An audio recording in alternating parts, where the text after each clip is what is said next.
Henry, did you start investing in real estate so you could quit your job or to help supplement something else in your life that you're passionate about? Oh, no, I started investing so I could make enough money to quit my job. Really? When I first started, I was too dumb to know that that was even a possibility. I was just trying to marginally improve my financial position. But obviously, most people get into real estate to replace their W-2 or 1099 income. But today, we actually have an investor and real estate agent who helps people use real estate specifically to not quit their jobs. Well, it just came out in Rolling Stone that many musicians and other members of the part-time and gig economy are actually turning to real estate as a means to make a living. And our guest today was one of the voices featured in this article where they are discussing why this is happening and how people can make a great income in real estate part-time to support their passions. Hey everyone, my name's Dave Meyer, joined today by Henry Washington, and we're going to be bringing on real estate agent Juliet Lalouel, who is working specifically with musicians, artists, other members of the part-time and gig economy to get into real estate to supplement their income. On the show today, you're going to learn about the many ways that you yourself can get involved part-time in the real estate industry. We'll talk about getting involved in the real estate services industry as a way that you can learn how the business goes. And in the second half of the show, we'll talk a lot about how you can get started investing in real estate part-time. Okay, let's bring on Juliet. Juliet, welcome to the show. Thanks for being here. Thank you so much for having me. So you specialize with working with musicians, artists, and other people who are working part-time on something other than real estate. When did you realize that this group of people maybe needed some help getting started in investing? So probably during the lockdowns in 2020 is when I noticed this the most, when a lot of people that were doing maybe professional touring, a lot of my world is musicians or people in the music industry, people that had jobs that shut down, which was obviously a lot of other people as well. I noticed that a bunch of people didn't know what they were going to turn to. And a lot of people wanted to maybe move into a house that had more space where they could work from home, where they could do a podcast from home, where they could be creative in some way from home. And they didn't have the living space to do that. So they were trying to figure out, how would I buy this place? I don't know if that's an option for me. And that kind of opened up a small door to where I was just seeing a lot of no's and felt like there was a lot of answers to these problems. One of which was either getting a real estate license and getting into the business at that time. Of course, as you all know, it was very good then. And then in addition, being able to understand what house hacking could do for people and really what investing could really do in terms of getting you into a property and then getting you into a better financial place. So this all started during the pandemic, but I'm curious if this sort of, for a lot of gig workers or part-time workers, existed even before the pandemic. Have you noticed that this group is maybe not as comfortable with real estate or investing in general? Yeah, and I think that's just a lack of knowledge and education. I think that there's a large group of people that basically aren't being spoken to in a way that they will be able to understand and hear when it comes to being able to buy your first house, invest in properties. It seems super far away and far-fetched for a lot of people when it really is possible for so many. I mean, I'm one of those people that I had no idea what was out there for me until I started talking to the right people that I could really get a grip on what investing was and what real estate was and what that would open doors to. Yeah, you know what? I think that makes sense. So if you think about a gig worker, typically what they're doing involves them being on the move or almost transient in some ways. And when you think about real estate, it seems very like I should be planted somewhere.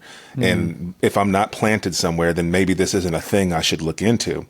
But with technology and the internet, especially during the pandemic, distance wasn't a thing anymore. You could go anywhere. You could learn from anyone.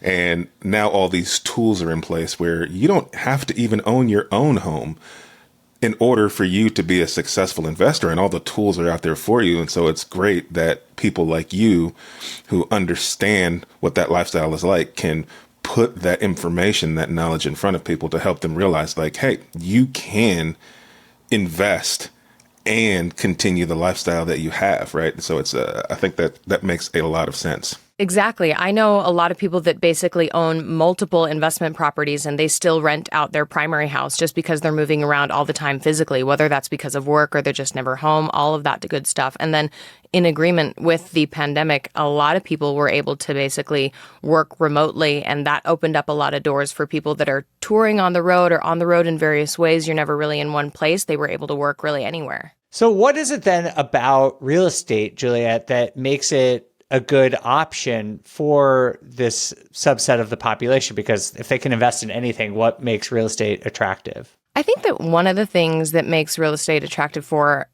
certain people is that it translates really easily from maybe one job that you're in to another. The skill set that comes from, professional musicians or gig workers, there's a lot of communication with strangers often. You have to kind of put yourself out there. You kind of have to hustle. That is the exact same thing in real estate. Whether you're a real estate agent or investor, there's a lot of similarities that kind of can cross over. And so what I've seen is a lot of these people are able to kind of take those skills and transfer them into that. And that's been really, really nice to see. Tell us more about that. What are some of the skills that you see people, you said communication, hustling. What does that translate to in the real estate industry? Well, speaking from just specifically, say, the music industry, where things are very cyclical, you're going to be going on tour, you make a lot of money, you come back, and you kind of need to figure out what your next thing is. Real estate is a lot like that often. You have a deal or something, and you really kind of need to be able to adapt really well and problem solve in order to get your next thing. Another thing that I've noticed is also maybe just like mental toughness that comes with a lot of this type of work. Basically, managing your expectations, because in real estate, you never know when the house is going to be yours. A deal can fall through. It can go crazy and haywire. And basically, the music industry is very much the same, where you're going to maybe be promised an amazing gig that could possibly change your life. And it might not happen because this other band didn't choose you. And so like managing your expectations, there's this weird mental toughness that comes from those types of things that you're able to translate also really well into real estate. Yeah, I mean, makes a lot of sense. And when I think about real estate investing, there is a lot of, especially when you're looking for something to buy, right? It is a lot of getting on the phone with people, talking to them in the language that benefits them, allowing them to understand who you are, what you do, how you can be of value, why this deal should be yours, maybe what ways you can make or curate an offer that's going to make sense in that environment. I would imagine that in your world is a lot of the same when you're trying to book gigs or get people to understand why you should be the person that they should be reaching out to. It's an entrepreneurial hustle, right? It kind of transcends all genres of types of work. Exactly. That's exactly right. I mean, if you think about it, these musicians are really kind of marketing themselves. They have to put themselves out there. They really have to show up. A lot of the times you can't have a bad attitude. Otherwise, you'll be known for that and people don't want to work with you just like you would in other careers. And so some of that kind of coincides for sure. So with that understanding, in what ways do you think or do you encourage musicians or gig workers, part-time workers to get into real estate? Like, how do you encourage them to get started? There's going to be a few different avenues. And I mean, it all kind of also depends maybe on your personality or where you kind of see yourself, because I know a lot of people try to put themselves in a position where they're not really comfortable and you're not really going to last long. If you're kind of an introvert and you're just going to be like trying your best to do all these cold callings and all this stuff, you might suffer. If you're an introvert and you really like back end work and maybe admin, you can do TC stuff, transaction coordination. If you have that type of ability to look at spreadsheets and timelines, and you like that stuff, if you're a tour manager and you know what it's like to manage a bunch of moving parts, stuff like that might translate to you, so that's kind of where I would recommend is first, where is your personality? Where do you want to be? And, where do you see yourself? And what skills can you learn in order to get there?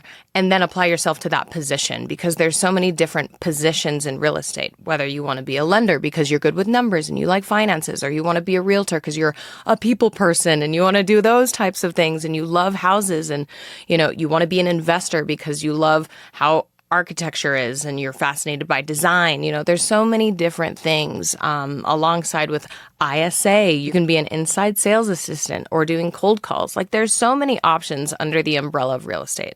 You hit the nail on the head, because oftentimes people want to do something either because A, it's the only thing they know, or B, they think it's going to be lucrative. But you're absolutely right. Like I tell people, when you're thinking about what you're going to do in real estate, whether it's a job or whether it's how you're going to find your deals. Your strategy needs to be the cross section of your personality, what you're passionate about, and what's going to help you hit your goal. Like that intersection is the thing that you should do. If you start doing things because you think it's going to be lucrative, but it doesn't really fit who you are, the second you run into a brick wall, because we all know no matter what you do in real estate, you're going to get punched in the face, right? And the second you get punched in the face, you're just going to quit because it's not who you are. It's not how you're built. And you kind of have to be honest with yourself about who you are. Like for me, when I got into this, everybody told me you need to beat the streets and you need to door knock and you need to cold call because that's what's getting people deals.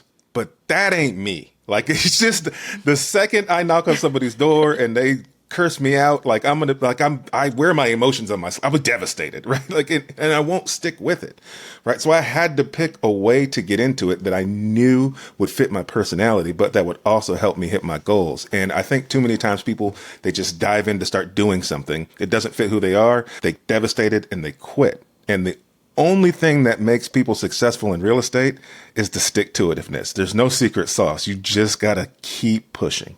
Yeah. And I mean, with that tenacity to just keep going, that's always extremely important. And I think, again, people from the music industry are really good at that. In order to make it, you really have to push and keep going and have, keep your chin up type of a thing. And with investing in real estate, it's just the same. But exactly, I mean, I think it's a matter of combining your personality and maybe like what's great for part-time and gig workers is you can see how not only with your personality, but what does your time allow for and how can you either make more time to do this real estate thing, whatever that looks like, or how is this going to kind of fit into what you already have going on. So if that's going to be, maybe you're on the road a lot and you're not really physically somewhere, then maybe the phones is something for you. And if you're introverted, maybe the phones isn't something for you, but maybe back end and admin paperwork or something like that, and you can be helpful to other people. I think another thing that a lot of people forget in real estate, whether it's investing or being a realtor, it's really, really smart to remember that you can't do everything on your own, and you shouldn't. You should have a good team. You should have good mentorships. And by team, I mean people that fill in the gaps. So if you're not the outgoing, super good person on the phones, teaming up with people that are in order to help you find those deals is really essential. So there's ways that you can kind of really scale by being with people that have the strengths that you lack and then understanding best where you belong and then just working really well at that and then kind of growing from there. A lot of the tactics that you've mentioned so far are what I guess I would describe as like real estate services, like being transaction coordinator or being an agent, a lender, all really important.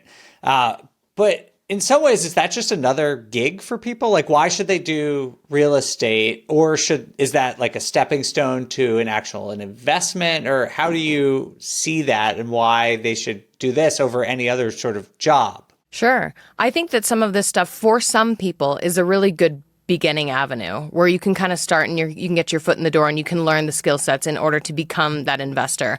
Obviously, you can start as an investor right away. You can really study that and kind of dive in. But if that's something that you're not really willing or able to do in the beginning, this is at least getting you into that path and that position and then learning from people doing the thing that you want to do, which I highly recommend, is one of the easier ways to kind of get into something. Otherwise, for most of these people, being a multi-family investor owning all of these things sounds so far away. For some, it's easy for some to maybe do overnight, but for others, it's a lot more difficult and then they don't ever really get into it. This is a good kind of stepping stone to kind of get in the room with other people doing these things. Okay, so the stepping stones totally make sense to me. And I think for certain people, maybe even in particular gig workers, this is a really good way for people to start learning the industry. What are some of the common ways or some of the common tactics that you see gig workers and musicians take when they're ready to actually go buy a property? I would say the common steps I often see are people that are going to get into projects, whether it be fix and flips, where they can get in and then work with kind of a team to get into a property. They get educated on what hard money lending is and all of those things and kind of get their foot into the door to better understand investing that way. That has been something I've commonly seen. Other people obviously do the BRRRR method, where they're going to buy a property, they live in it, that works out very well for them, and then they rehab it themselves over time and then refinance later. That method has been something else that I've seen quite often. Another way would be house hacking, where they are probably not able to make the entire mortgage payment all on their own, but with the help of, either a cosigner or if they have roommates helping supplement the mortgage payments, that's another popular way that I've been seeing people get into a house. They do a house hack, they live in it for maybe a year or a few years, they move out, they hold that property as a rental, and they kind of rinse and repeat. Yeah, I think house hacking is always a great way for anybody to get started investing. And I think one of the coolest things about house hacking is the flexibility, right? Because when you think about house hacking, most people think, well, I should buy a multifamily and I should live in one unit and I should rent the other unit. But there are ways to house hack in a single unit home. And I would imagine with gig workers who may not be in the house all the time, there may be opportunity for them to monetize where they live, even if it's not a multifamily. Have you seen gig workers get creative with how they can monetize where they live? That is the biggest recommendation I have for them and how I see them do it successfully with getting their foot in the door to property ownership and investing. They start house hacking because they come to me because they say that they are used to having a lot of roommates and they don't want to have to buy something on their own, all of those things. And, some people like to live that way and they want to live, with their roommates or maybe they have a recording studio at home and they're able to kind of make payments on that by having people live with them. And I often see that. You often see a lot of people that are then on the road that will rent out majority of their house and basically store their stuff in one bedroom and they're gone most of the time. That works out for a ton of people. And I've noticed that a lot of people don't really think of that in the beginning. They're just like, no, why would I do that? I rather just rent. It doesn't really make sense. I move around so much. If you move around so much, this is a perfect opportunity and way for you to own a house, even if you're not there all the time. I equate it to like a college student, right? Because if you're a college student, you're going to have roommates, right? Maybe you like having roommates and being able to own a property and then have your friends or other gig workers who are doing similar work be able to come and live with you in a comfortable space around people who understand what they're doing in their lifestyle, right? And there's a benefit to people who are doing similar things living together, right? In terms of proximity of resources and things. And so you can curate this environment of proximity. You can share relationships. You can share tips of the trade, tools, right? You're getting all these ancillary benefits. And at the same time, you as the property owner are getting to house hack and live and invest and not have to spend a ton of money in order to do that instead of you guys going and living separately. And also wanted to highlight, I think what you were saying was people can create like a studio space within their situation. And then you can actually rent that space out to other people who would want to use that space by the hour. Is that something you see as well? Exactly. Yeah. There's a lot of that, which is super smart. You can rent that out to other bands or other people that want to come through and use a home recording studio, or obviously you can operate your business out of the house that way and then you have benefits there. But absolutely, that's something that is quite popular. So, Julia, I want to ask you something because when I first got started investing in real estate, I did not have a W-2 job. I was working like a couple of different 1099 jobs. So this resonates with me. But one of the challenges I had was no one wanted to lend to me because it's very difficult to get loans sometimes as a contractor gig worker. Is that a challenge you see often with this group? And how do they get around it? So that certainly is a challenge and is a thing a lot of people use as a roadblock in order to no longer really go further beyond that. They think that just because they don't have a W-2 job that they can't get a loan, which is incorrect. There are different loan programs out there that are not based on your W-2, and there's also options for creative finance, whether that's seller financing or others, but there are options out there that I think a lot of people don't understand is out there for them. Yeah, you're absolutely right. There are several options for people who don't have a traditional W-2. And I think what really needs to happen is exactly what you're doing is A, the education, and B, the exposure. The more people are surrounded by other investors who are in similar situations, they will be able to see what some of these other non-traditional gig workers or part-time workers are doing to get loans. It's just a matter of education and exposure because you're right. There are asset-based loans like DSCR loans that are based on how much money the property is actually making, or non-QM loans, which are non-qualified mortgages, which are made exactly to have a traditional W-2. Those are some of the easier things. But there's even options with, if you're in and around other investors, you're going to meet people who maybe do have a traditional W-2, and then you can partner with those people. That makes you bankable. And yeah, you may only get 50% here, but now you're getting 50% of something good versus 0% because you don't think you can go and qualify. So there is a ton of options, but I think the key is, you're right, it's the education and the exposure. Yeah, that's a great point, Henry. Totally. And I just want to clear up because this happened to me was 15 years ago now.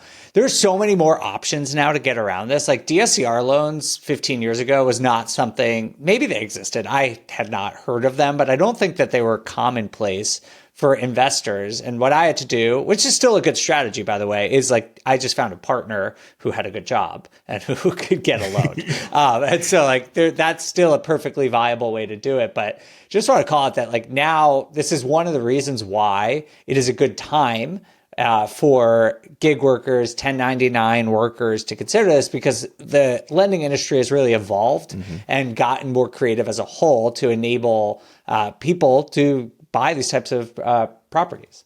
So Juliet, do you think that real estate can be a good avenue to support people doing something that they're really passionate about? Because on this show, we talk about the reverse a lot, where we say real estate's a way so that you can quit your job and people want to go full-time into real estate. But it seems like you're sort of proposing, or at least supporting, a different theory here, that it can support you staying in a job that you might really love. Right. I mean, there's a lot of people that I interact with in my world that say love what they do. A lot of them are, for example, professional musicians, and they absolutely love that. Does that make you a ton of money? Not all the time, but is it something that you love? Yes, and I'm all for basically following your passion, whatever that is, while also getting financial security. And I feel like real estate as an investor or as a realtor, whichever option you go with, is going to help get you there, and you will have more financial stability in order to do the things that you love. So a lot of people get into investing to quit their job. They hate their job, whatever that is. Maybe if it's an office space or what have you, they want to leave that behind. A lot of people that I know love what they do. It just doesn't make them enough money. So this is kind of the perfect thing to kind of support what you love by giving you that financial stability and better, stronger income. Amen. That is how we should view something like this. I think oftentimes people get into real estate and they think, well, this isn't really my passion. And real estate does not have to be your passion. Real estate allows you to do what you're called to do, not what you have to do for money. If you feel like your passion or your calling is what you're currently doing, then you can do real estate, which will give you the financial stability to be who you're called to be. But you don't have to make real estate your passion. And I love just having that as kind of your poster on the wall, your North Star, your thing to look at. That's what keeps you pushing. Don't make it your passion. Just remember that it allows you to fulfill your passion. Exactly that. And something beautiful that some people might find out is that both can become your passion. Yeah. I am very passionate about both worlds, and you can really get involved. A lot of people in my network love having both, and that has been a really nice thing to see. So yes, you may not love it all the time to get the financial income in order to do the thing that you love. You might end up finding that you absolutely love both, and you can kind of live the best of both worlds. Awesome. Well, that's a beautiful way to end, Juliet. Thank you so much for joining us here on the show today. We will, of course, put Juliet's contact information in the show notes below if you want to connect with her. Thank you all so much for listening. We will see you very soon for the next episode of the BiggerPockets podcast.